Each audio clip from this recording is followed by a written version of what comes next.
Hi friends, welcome to Sharon vlog. இன்றைக்கி நம்ம ஷேரன் விலாகில் விநாயகர் சதுர்த்தி ஸ்பெஷலாக நல்ல சாஃப்டான பஞ்சு போல் உடனடி அப்பம் எப்படி பண்ணுறதுன்னு தான் இன்றைக்கி நம்ம பார்க்க போகிறோம். இது ரொம்ப சிம்பிளாகவே செஞ்சிடலாங்க. 10லேருந்து ஒரு 15 நிமிஷத்துலேயே இதை நம்ம செஞ்சு முடிச்சிடலாம். ரொம்ப டேஸ்டியாகவும் இருக்கும். நீங்கள் இதை ஒரு தடவை செஞ்சிங்கன்னா 3-4 நாள் வரைக்கும் கெடாமல் இருக்கும். இப்போ இது எப்படி செய்கிறதுன்னு பார்க்குறதுக்கு முன்னாடி நீங்கள் இப்போ தான் நம்முடைய சேனலை ஃபஸ்ட் டைம் பார்க்குறீங்கன்னா சப்ஸ்கிரைப் பண்ணுங்கள். பக்கத்தில் இருக்க பெல் சிம்மில் கிளிக் பண்ணுங்கள். அப்போ தான் நான் போடுற எல்லா வீடியோக்களும் உங்களுக்கு நோட்டிஃபிகேஷனாக வந்து சேரும். இப்போ வாங்க எப்படி செய்கிறதுன்னு பார்க்கலாம். இப்போ இந்த உடனடி அப்பம் பண்ணுறதுக்கு நம்ம ஒரு மிக்சிங் பவுல் எடுத்துக்கலாம். அதில் 1 கப் அளவு கோதுமை மாவு எடுத்துக்கலாம். 1 கப்புங்கிறது 250 ml அளவுங்க. கூடவே 1/2 கப் அளவு அரிசி மாவு எடுத்துக்கலாம். வறுத்த பச்சரிசி மாவாக எடுத்துக்கோங்க. அது கூட 1/4 கப் அளவு துருவின தேங்காய் சேர்த்துக்கோங்க. இது ஆப்ஷனல் தான், நீங்கள் விருப்பப்பட்டால் இதை சேர்த்துக்கோங்க. நம்ம தேங்காய் சேர்த்து செஞ்சோன்னா இது ரொம்பவே டேஸ்ட்டாக இருக்குங்க. அடுத்ததாக நாம் இதுக்கு தேவையான வெல்லத்தை நம்ம கரைச்சிக்கலாம். நான் இன்றைக்கி 1 கப் அளவு துருவின வெல்லம் எடுத்திருக்கேன். இதில் கூடவே 1/4 கப் அளவு தண்ணி சேர்த்து இதை நம்ம நல்லா கொதிக்க விட்டுக்கலாம். நமக்கு வெல்லம் கரைஞ்சாலே போதும். இதில் பதம் எதுவுமே நமக்கு தேவையில்லை. நீங்கள் இந்த வெல்லத்துக்கு பதிலாக சுகர், நாட்டு சர்க்கரை கூட இதை சேர்த்து செஞ்சுக்கலாம். இப்போ நமக்கு வெல்லம் நல்லா கொதித்து நல்லா கரைஞ்சிடுச்சு. இந்த ஸ்டேஜில் நம்ம ஸ்டவ் ஆஃப் பண்ணிவிட்டு நம்ம ரெடி பண்ணி வச்சுருக்கிற அந்த மாவில் இந்த வெல்லத்தை வடிகட்டி நம்ம சேர்த்துக்கலாம். நாம் வடிகட்டி சேர்க்குறதால வெல்லத்தில் ஏதாவது தூசி துரும்பு இருந்துச்சுன்னா அது நமக்கு இதில் வந்துடும். நீங்கள் சுகர், நாட்டு சர்க்கரை சேர்க்குறதா இருந்தால் நேரடியாகவே மாவில் அதை சேர்த்துக்கலாம். இப்போ நாம் மீதி இருக்கிற வெல்ல கரைசலையும் இதில் நம்ம வடிகட்டி சேர்த்துக்கலாம். சேர்த்துட்டு இந்த மாதிரி ஒரு விஸ்க் எடுத்து நல்லா கலந்து விட்டுக்கலாம். நமக்கு இந்த வெல்லைப்பாகு மட்டும் போதாது, கொஞ்சமாக தண்ணி சேர்த்து இதை நீங்கள் நல்லா கலந்து விடுங்க. கொஞ்சம் கொஞ்சமாக தண்ணி சேர்த்து தோசை மாவு பதத்துக்கு இதை நீங்கள் நல்லா கரைச்சிடுங்க. தண்ணி அதிகமாகவும் ஆகிடக்கூடாது.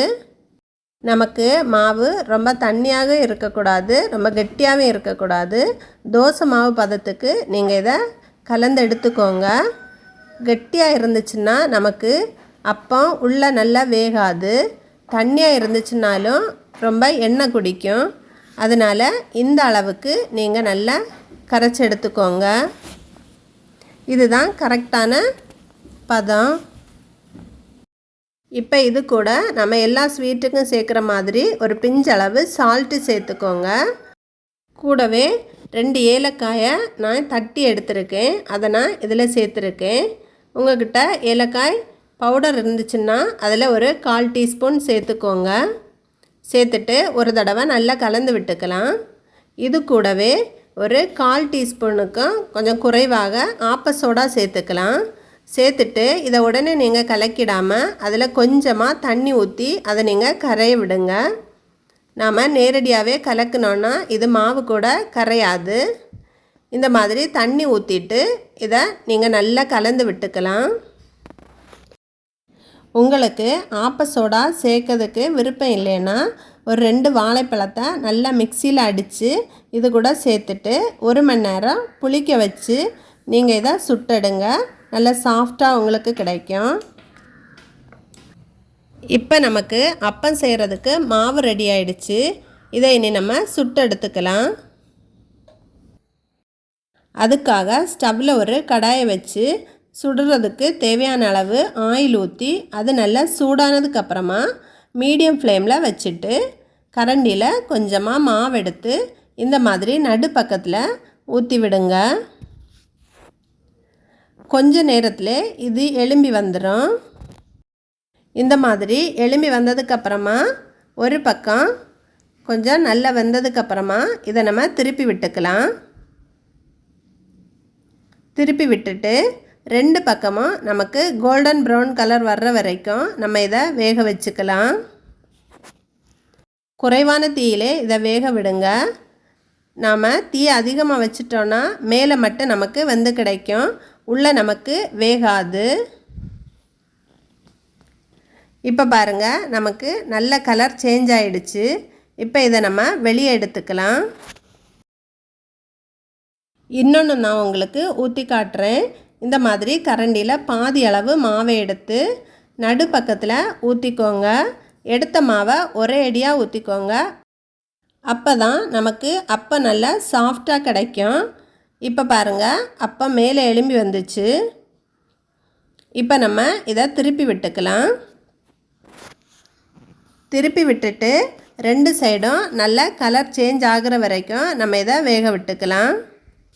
நீங்கள் அகலமான கடாயில் சுட்டு எடுத்தீங்கன்னா ஒரே அடியாக ஒரு 3-4 வரைக்கும் நம்ம சுட்டு எடுத்துக்கலாம்.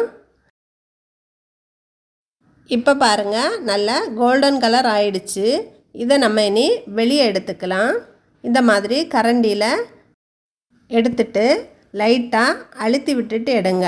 அதில் இருக்கிற ஆயில் எல்லாம் கொஞ்சம் அதில் போயிடும். இப்போ நாம் எல்லா அப்பத்தையும் சுட்டு எடுத்தாச்சு. நல்ல சாஃப்டான ரொம்ப ரொம்ப டேஸ்டியான உடனடி அப்பம் நமக்கு ரெடி ஆகிடுச்சுங்க. இதை கண்டிப்பாக நீங்களும் உங்கள் வீட்டில் செஞ்சு பாருங்கள்.